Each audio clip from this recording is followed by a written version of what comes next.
El doctor López asegura que el cáncer ya no es sinónimo de muerte y que los remedios milagro no existen ni aquí ni en Haití. Pues bien, llegados a esta conclusión, voy a ser muy egoísta y voy, como decía al principio, a agradecer al doctor López el trabajo que realiza, a él y a todos los oncólogos, a él y a todos los oncólogos y a todos los médicos y a todas las personas que en este caso trabajan en el Hospital Clínico. Gracias porque ninguno de los que estamos aquí estamos libres de algún día tener que ponernos en sus manos, así que a él le deberemos el esfuerzo de hacer todo lo posible por sacarnos adelante. Finalizo con algunos datos más sobre el doctor Rafael López López, que nació en la localidad orensana de Vilamartín de Valdeorras en 1959, que cursó medicina en la Universidad Autónoma de Madrid, que realizó la residencia en oncología médica en el Hospital General de Asturias y obtuvo la especialidad en 1988. Está acreditado por la Sociedad Europea de Medicina Oncológica, se conoce como la ESMO, fue ESMO Fellowship en el Hospital de Ámsterdam, ha trabajado en el Hospital Central de Asturias, en el de Navarra en Pamplona, fue creador del Servicio de Oncología Médica del Hospital Txagorritxu de Vitoria y es, como les decía, el jefe del Servicio de Oncología Médica del Complejo Hospitalario Universitario de Santiago de Compostela, así como profesor asociado de la Facultad de Medicina de esta universidad. Desarrolla una importante actividad investigadora con más de 60 ensayos clínicos como investigador principal y es el responsable de la investigación transnacional en tumores sólidos que se fundamenta en cáncer pulmonar, de mama y digestivo. Ha iniciado proyectos de investigación en nanomedicina en colaboración con la profesora María José Alonso de la Facultad de Farmacia y ha sido ponente en la estrategia contra el cáncer del Ministerio de Sanidad. Pertenece también a la ESMO, la Sociedad Española de Oncología Médica, a la American Society of Clinical Oncology, la American Association for Cancer Research y fue también presidente de la Sociedad Oncológica Gallega. Durante su presidencia, por cierto, se redactó la Estrategia Galega contra o Cancro en colaboración con la División de Asistencia Sanitaria del Servicio Galego de Saúde y es además autor de más de 80 publicaciones nacionales e internacionales y capítulos de libros y ha presentado además numerosas ponencias en congresos nacionales e internacionales. Con todo esto que hizo y que hace y que sabe, el doctor López se encarga hoy de esta conferencia, como decíamos, basada en su especialidad que es el cáncer.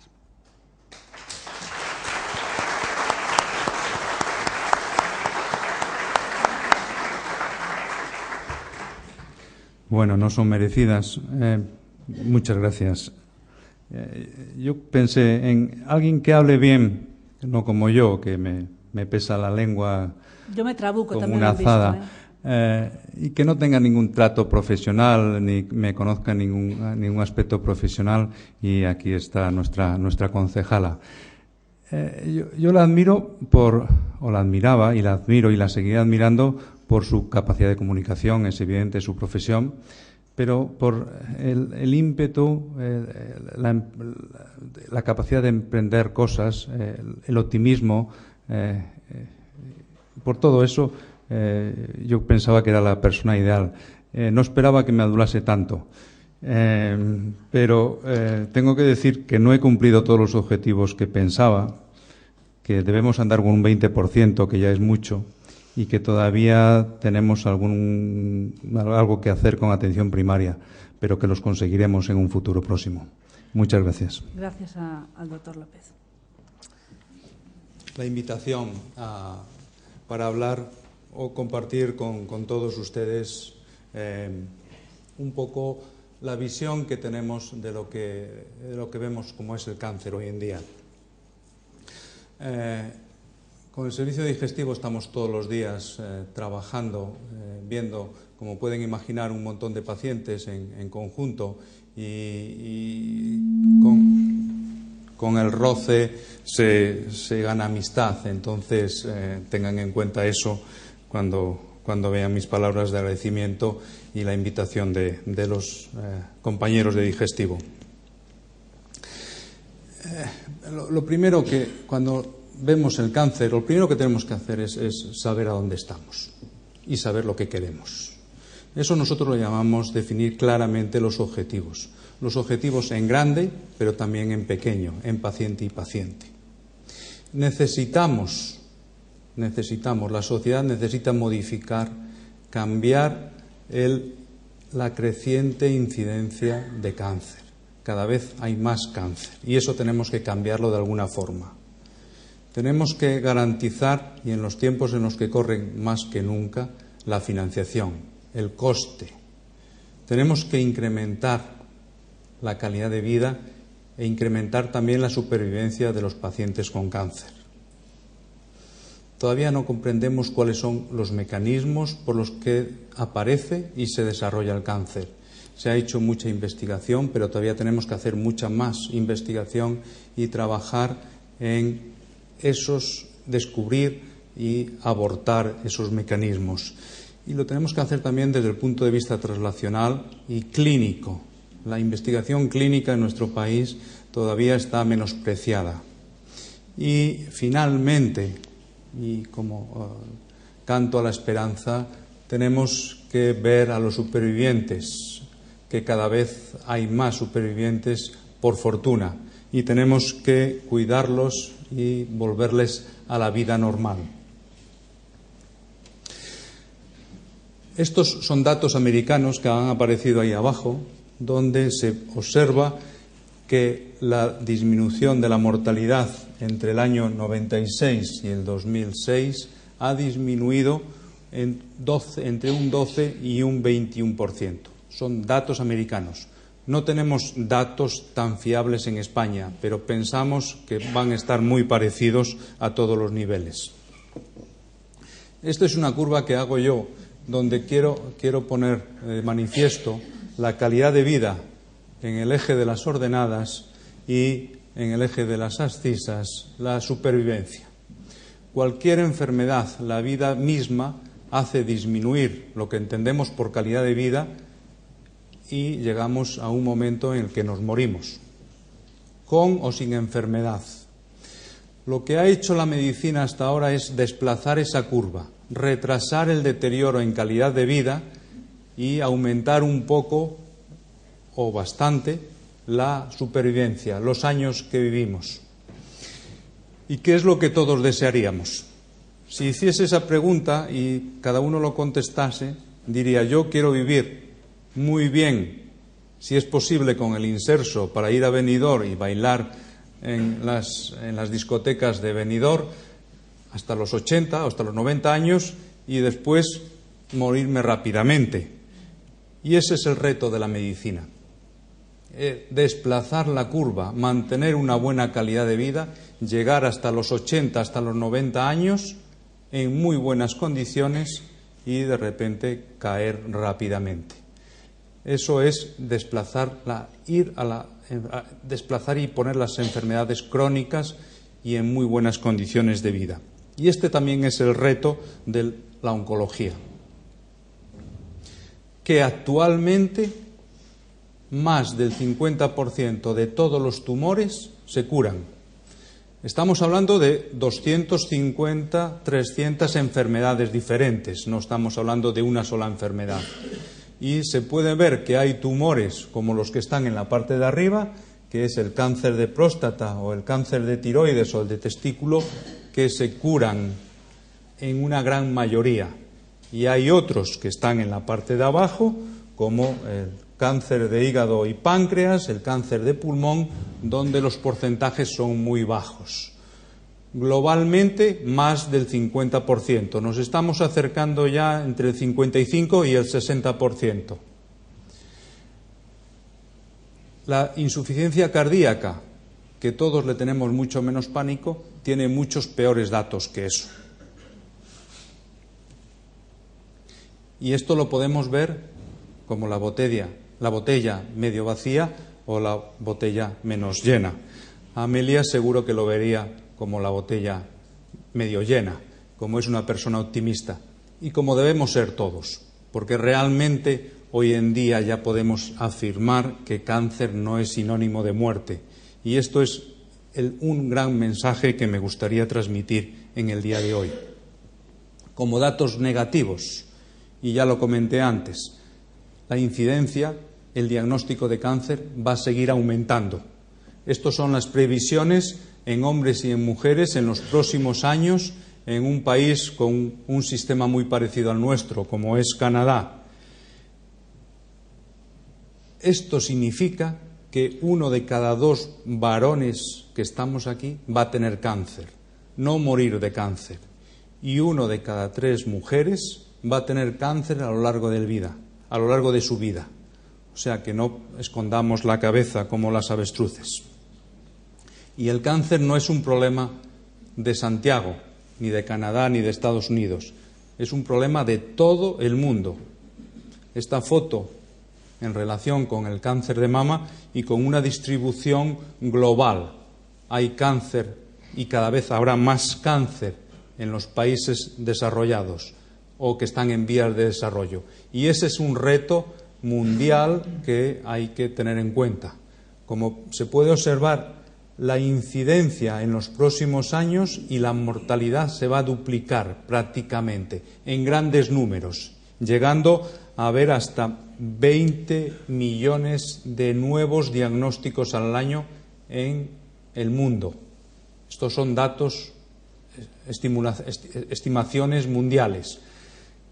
Esto se va a hacer fundamentalmente en los países que están aumentando su esperanza de vida, en los países que están en vías de desarrollo.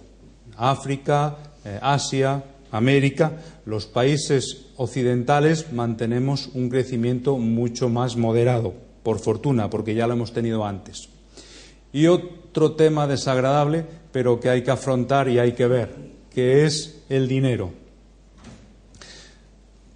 La curva de abajo es el Producto Interior Bruto. Yo no soy economista y evidentemente puedo meter la pata, pero es más o menos lo que gana el país. Son datos americanos, los nuestros andan parecidos, un poco inferiores, pero por ahí. Y veis que tiene un crecimiento. Lo siguiente es el gasto en salud, que aumenta más que el dinero que se gana. El gasto en cáncer aumenta mucho más y el gasto en fármacos para el cáncer muchísimo más.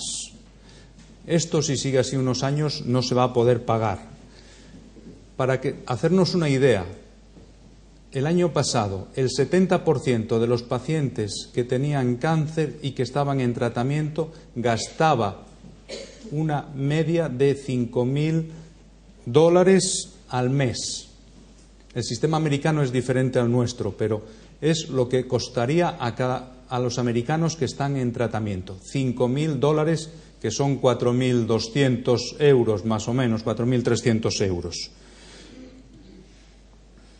Entonces, tenemos que tener en cuenta que cáncer es igual a dinero. No solo por el coste de los tratamientos, por el coste de los diagnósticos, por la pérdida de años de vida y pérdida de productividad, sino también por la investigación. Hay quien afirma que si tuviésemos todo el dinero del mundo, tendríamos soluciones, y se invirtiese en investigación del cáncer, tendríamos solución contra la mayoría de los cánceres. Pero la sanidad y el cáncer va a seguir creciendo. Como ven, estos son previsiones, o sea que si tienen mucho dinero y quieren invertir, inviertan en empresas de salud. En los próximos años van a crecer no solo la sanidad, sino lo que entendemos por cuidados de los pacientes. Y va a ser el dinero contante que va a tener en esa proporción o una proporción parecida. Y la pregunta que nos hacemos, ¿qué es el cáncer? Pues no lo sabemos. Todavía seguimos sin saber qué es el cáncer. Sabemos muchas cosas. Sabemos que es una aberración, que es una especie de locura, que se descontrolan las células y empiezan a crecer de forma incontrolada, que aparecen metástasis. Sabemos las consecuencias, sabemos o intentamos controlar algunas cosas, pero en el fondo todavía no lo sabemos. Y todos nos encontramos con este problema. El conocido, el abuelo o el tío de 80 años que ha fumado con un descosido, que ha bebido todo lo que quiso, que no ha cuidado, no voy a seguir por esa línea, y que está perfectamente. Y al lado el conocido, el pariente, que se ha cuidado, que no dejaba fumar a su lado, que no bebía nada y que de repente tiene un cáncer. ¿Y por qué uno sí y otro no? No lo sabemos. El cáncer es una enfermedad que llamamos compleja, donde intervienen factores genéticos y factores ambientales, pero todas esas interacciones las desconocemos y este es un problema. O lo que tenemos al lado, dos señoras con el mismo cáncer en el pecho y les damos tratamiento de quimioterapia. Una responde, la de la izquierda, muy bien, le disminuye el tumor. La otra, le damos la misma quimioterapia, aparentemente es el mismo tumor, tiene la misma edad y no responde. ¿Por qué? Esas son preguntas que nos hacemos continuamente y que todavía no tenemos respuestas. Asimismo, vemos que en unos países hay más tumores de pulmón como en Inglaterra o en otros como en Australia, cáncer de piel, o en los países de China y de Asia el cáncer de hígado. Hay variaciones importantes en la incidencia de los tumores que pensamos que son por factores ambientales o por factores infecciosos, pero que todavía no lo tenemos absolutamente controlado. Y para ver la complejidad de estas enfermedades, tenemos el ejemplo de que después de la Segunda Guerra Mundial muchos japoneses emigraron a California, a Estados Unidos. Y veis que la primera barra, las familias en Japón apenas hay cáncer de colon. Los nietos de los japoneses, que además tienen una cultura bastante cerrada y no se mezclaron con los americanos, incrementaron, posiblemente por la dieta, la incidencia de cáncer de colon, igualándola a las familias americanas, llegando prácticamente a las familias americanas. Pero ¿cuál es la causa de que haya más cáncer? La edad. Cáncer es sinónimo a edad. Aquí se pueden ver, y esto es cáncer de pulmón y cáncer de mama, que según va aumentando la edad, va aumentando el número de cánceres. Por ejemplo, una mujer de 75 años tiene 150 veces más probabilidades de tener un cáncer de mama que una mujer de 20 años. O sea que cáncer prácticamente no existe o es muy escasa la incidencia como pueden ver en las curvas, en menos de 50 años. Casi todos los tumores se comportan de una forma parecida. Si posiblemente viviésemos 120 o 130 años, todos tendríamos un tumor. Y esperemos que no moramos del mismo. Aquí tienen datos del cáncer, esto lo veo mal, de mama en Estados Unidos, donde han disminuido en los últimos años la mortalidad un 30%. En cáncer de hombres en cáncer de mama en hombres que también hay, pero que son datos muy pequeños, no se sabe. Pero en cáncer de mama ha disminuido un 30%. Y esto es la evolución del cáncer de mama en los últimos 100 años. A principios del siglo, y estos son datos reales, ven la curva más abajo, datos en Inglaterra, mujer de principios del siglo XX, mujer con cáncer de mama se metía en un hospital, en un hospice. No se hacía cirugía, ni radioterapia, ni quimioterapia. No había quimioterapia en aquel momento, pero no se hacía nada más.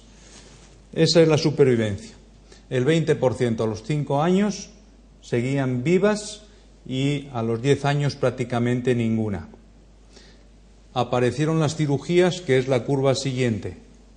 Pues empezaron ya a curarse un porcentaje, de tal forma que a los 5 años el 50% estaban vivas.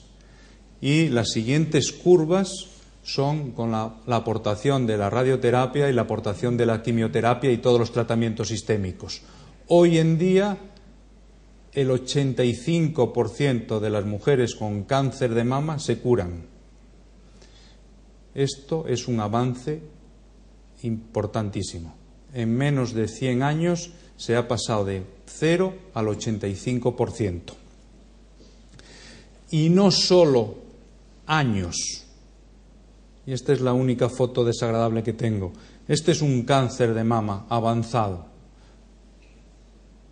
Esta es una mujer con un cáncer de mama con una cirugía radical, que puede que esté curado, pero que su vida se ha visto afectada o la vemos afectada. Y esta ya es una cirugía conservadora como la entendemos hoy en día. ¿Y qué nos exige la sociedad a los profesionales? Pues no solo quedar perfectamente, sino incluso ganarse la vida después de una cirugía, una radioterapia y una quimioterapia. Esta es la artista, la Kylie Minogue, que anuncia bañadores después de haber padecido esta enfermedad. Y estos datos también se pueden reproducir en Europa. Ahí los datos son un poco menores, pero por el periodo de tiempo es mucho mayor. Pero entre el 75 y el 2004, en toda Europa, menos un país, han disminuido la mortalidad, y esto es mortalidad, no incidencia, entre un 8 y un 9%, excepto en Rumanía, que no sabemos muy bien por qué. Se está estudiando, pero aparecieron así los datos. Y en tumores frecuentes, con disminución del 30% y del 33% en Estados Unidos y en un periodo más corto. ¿Y cómo vamos a seguir venciendo el cáncer? Primero, con información y con formación. No podemos ocultar los datos y ocultar la realidad. Tenemos que afrontarlo. Y no quiero ser oportunista, pero una persona tan inteligente como fue el fundador de Apple se dedicó a hacer bobadas, y perdón por decirlo tan claro, durante una serie de meses o años. Eso tenemos que tenerlo claro. No existen remedios milagrosos. La ciencia y la medicina es la que todos conocemos. En segundo lugar, con prevención. Todos sabemos qué es llevar una vida sana. Hay campañas de mucho éxito, como la campaña del cáncer de mama, o campañas que tienen mucho éxito, aunque estén muy mal organizadas, como la campaña del cáncer de cervix. Campañas que tenemos que organizar, como es la del cáncer de colon y recto, que en nuestro país todavía está en pañales, por decirlo finamente. Y esta es una de las diapositivas más importantes, hablando de campañas. El tabaco. Cada 7 u 8 segundos muere una persona por el tabaco.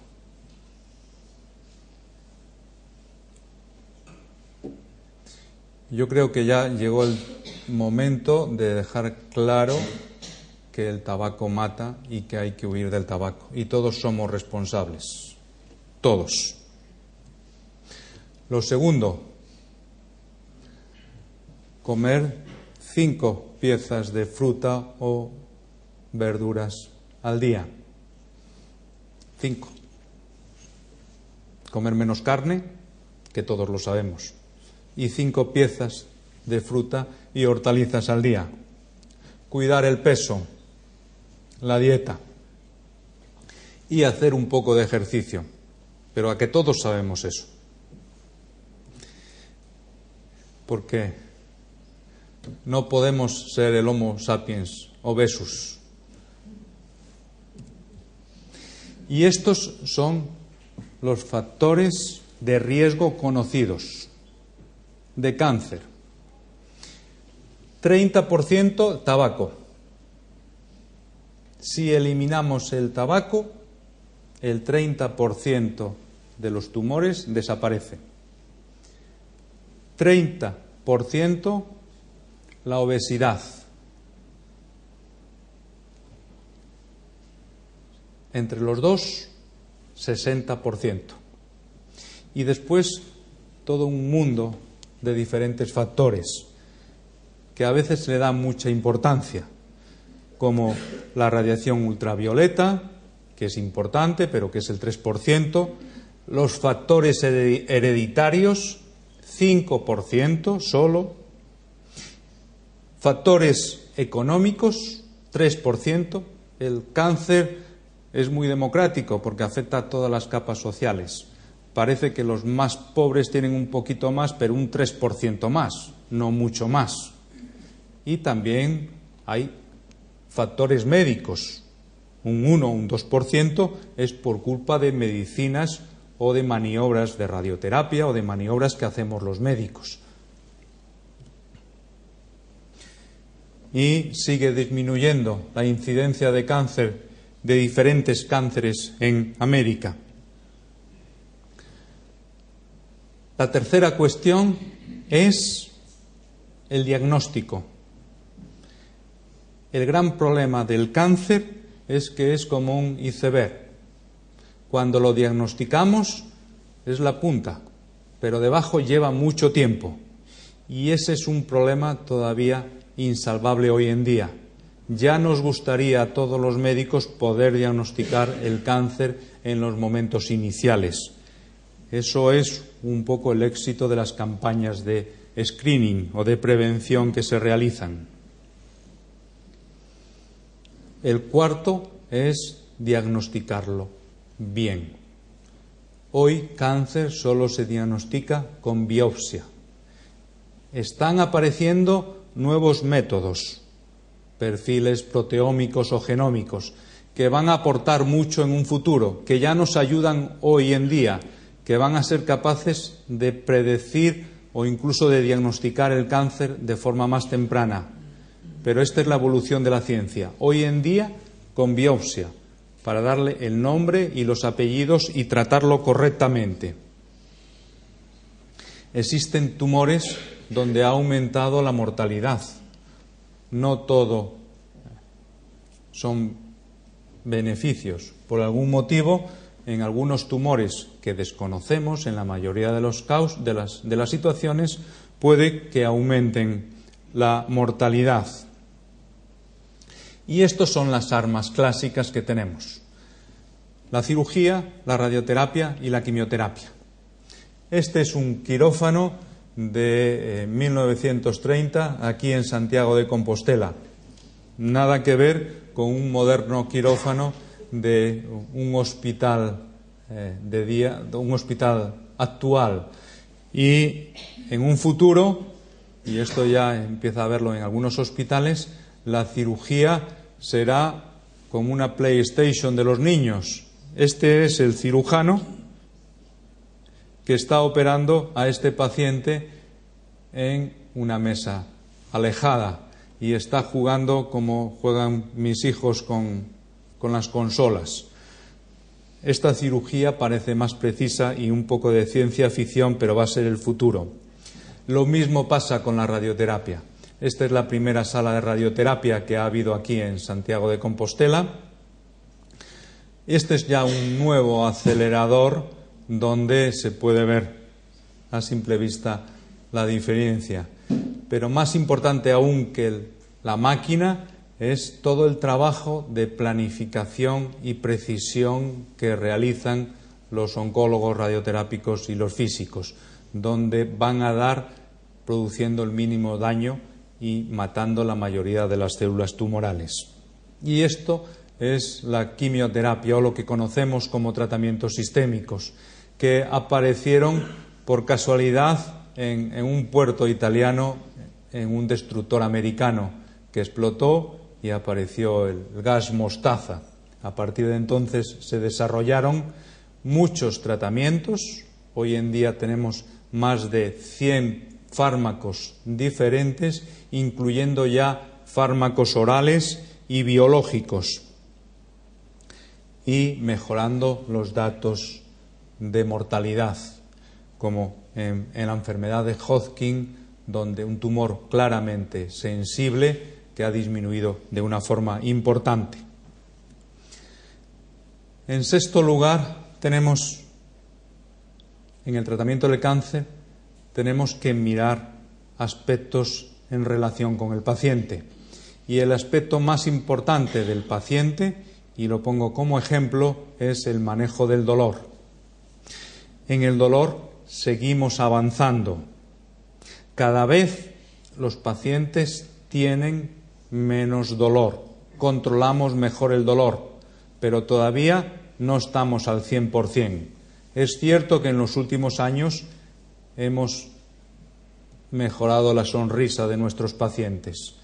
En las escalas de medir que se utilizan para los niños podéis observar desde una sonrisa cuando no hay dolor hasta la amargura o el sufrimiento cuando hay muchísimo dolor. Pero todavía tenemos que seguir avanzando, no solo con el dolor, sino las náuseas, el cansancio.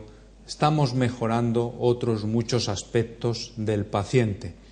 No nos centramos solo en el dolor o solo en el tumor. Tenemos que ver al paciente en su conjunto y en esto también se hace investigación. Y los tratamientos para el cáncer, los fármacos, lo que llamamos y entendemos todos por quimioterapia. Y estos datos científicos y reales de 3 diferentes etapas del cáncer de mama. Aquí se puede ver que con un esquema este va mejor que este mejor que este, que es el anterior, y este mejor que este. De tal forma que los incrementos o los beneficios son muy modestos, aproximadamente un 5, un 10% de cada uno.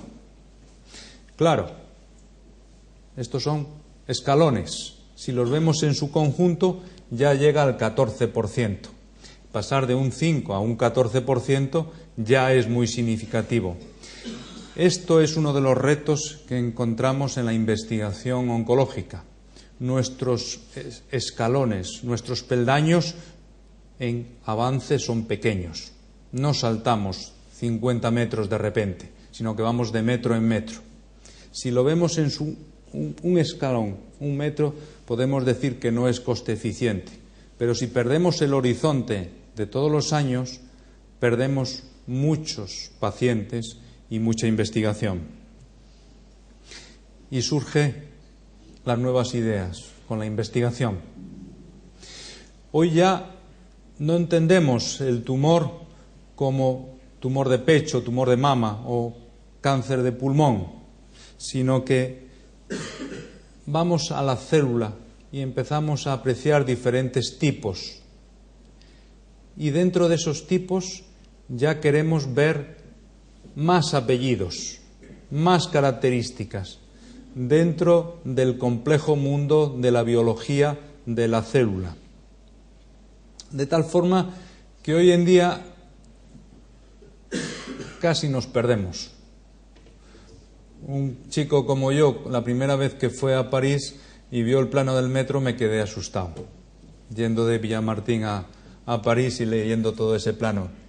¿Y cómo nos aclaramos ahí? La célula es más compleja que el plano de París, ténganlo en cuenta. Pero vamos descubriendo ciertas autopistas o ciertas nociones, ciertos conceptos que podemos atacar, que ya tenemos herramientas para ello. Y toda la biología va orientada a atacar a esos. Y tenemos un problema, que todos somos diferentes. Yo casi apuesto que no hay nadie que tenga la misma ropa de los que estamos aquí. Todos utilizamos diferente ropa.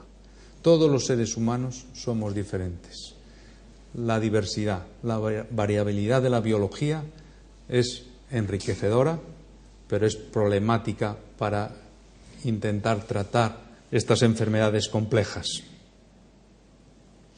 Y dentro del metro de la célula o dentro del metro de la biología tenemos ciertos caminos.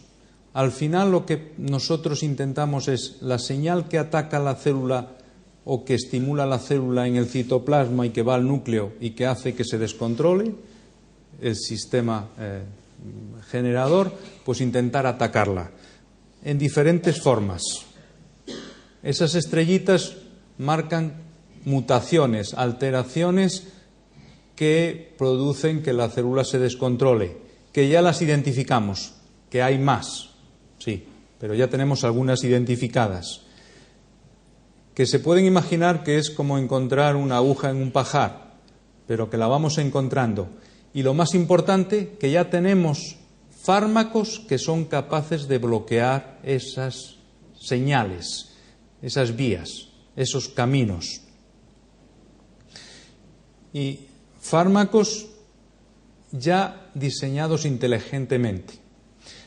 Este es un anticuerpo, este que se movió, que va dirigido a esta proteína, que solo se da en pacientes con cáncer de mama y en un subgrupo, que le pegaron ahí un veneno, un fármaco muy tóxico que es imposible de administrar en condiciones normales. Y está ahí pegado y no es activo. Todo ese complejo lo absorbe la célula y entonces se produce la liberación y la muerte de la célula. Y esto es lo que llamaron hace muchos años la bala mágica, que ya empieza a ser realidad. Este fármaco se está estudiando en ensayos clínicos y saldrá al mercado en 1, 2 o 3 años a más tardar, y va a ser un paso importante. Y este es un diseño muy inteligente que ha llevado muchos años hacerlo. Y este es un fármaco que también va a salir. Este es un paciente con un melanoma que ven todos los bultos que tenía, que son metástasis. Se le dio un fármaco oral y a las 15 semanas le desaparecieron. Problema, le volvieron a aparecer, porque las células tumorales son muy inteligentes y escapan, crean resistencia, como le llamamos nosotros. Y eso es un problema que todavía no tenemos salvado. Pensamos que abortando varias de esas vías de comunicación al mismo tiempo, vamos a ser capaces de evitar esas resistencias. Eso es una hipótesis. Pero, y no quiero ser desagradable, pero si un fármaco nos cuesta 5.000 euros al mes, 4 o 5 fármacos nos pueden costar 20.000 euros al mes. Y este es un problema importante que no sabemos cómo solucionar. Porque lo que tenemos claro es que la vía de la investigación va por ahí. Y va por el tratamiento personalizado, para que cada paciente tenga un tratamiento adecuado para él, para sus características y para el tumor específico que tiene, que cada tumor es diferente. No es el mismo el cáncer de pulmón de don José que el cáncer de pulmón de doña Juana. Y este es la vía de investigación. Es la vía que tenemos actualmente. Alguien tiene una idea, sintetiza un producto y entra en lo que llamamos el desarrollo preclínico, que es toda esta parte, donde se hacen muchos estudios de farmacia, de toxicología, de preparación, y después entra en el desarrollo clínico, que es todo esto.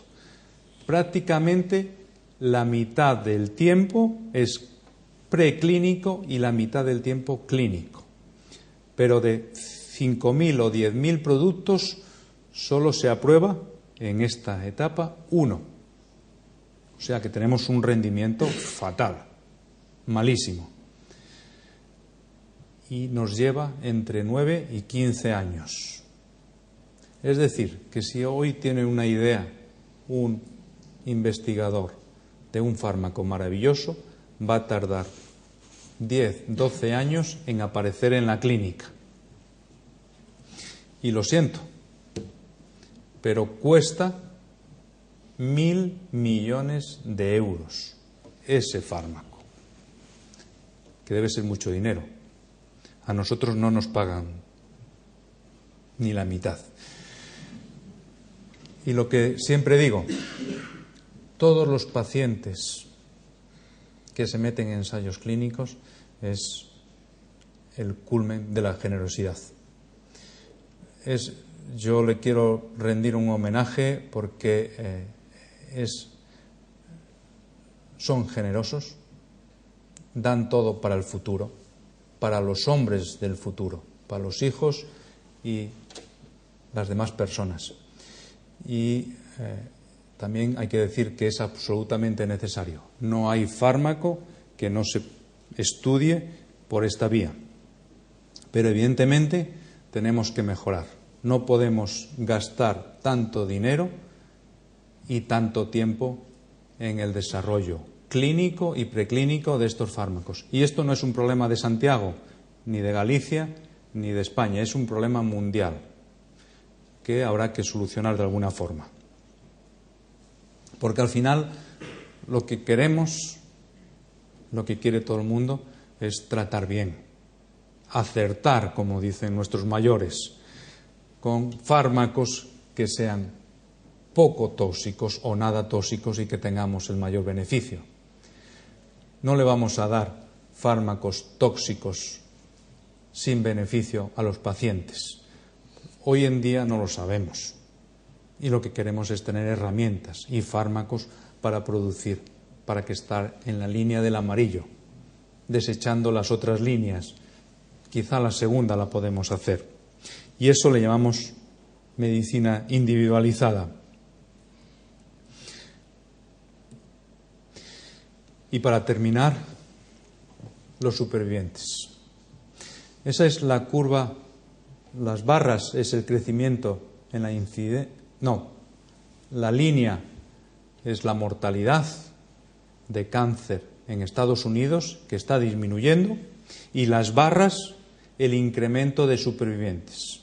En España ya hay cerca de 2 millones. Se espera en los próximos años que llegue a los 4 millones. Y hablo de datos en España. Y tenemos que estar preparados, la sociedad y el sistema sanitario, para que todo paciente que esté curado de cáncer, los que llamamos supervivientes, vuelvan en las mejores condiciones y, si es posible, íntegros a volver a trabajar o a la sociedad a la que pertenecen. Quiero rendir homenaje a un médico, un colega, que lleva 10 años luchando contra un cáncer y es la voz de los pacientes en nuestro país y el que más está llamando la atención sobre seguir invirtiendo en salud, seguir invirtiendo en supervivientes. Y para terminar, me hubiese gustado convencerles de que el conocimiento es absolutamente necesario para luchar contra la enfermedad, pero que el objetivo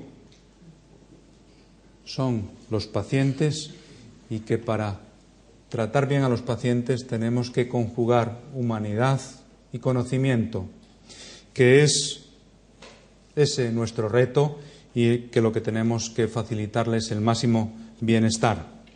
Como uno no puede hacer las cosas solo, he puesto aquí a la gente con la que trabajo más cercana. A muchos de de los de abajo, que son los médicos, que somos la cara visible, nos conocen. Ahí está el doctor Barón, el doctor Cueva, la doctora Candamio, el doctor León, pero arriba tenemos investigadores que son menos conocidos y las enfermeras todavía están detrás y todo el personal del hospital está detrás. Con esto quiero decir que hoy en día el trabajo es en equipo y que es imprescindible.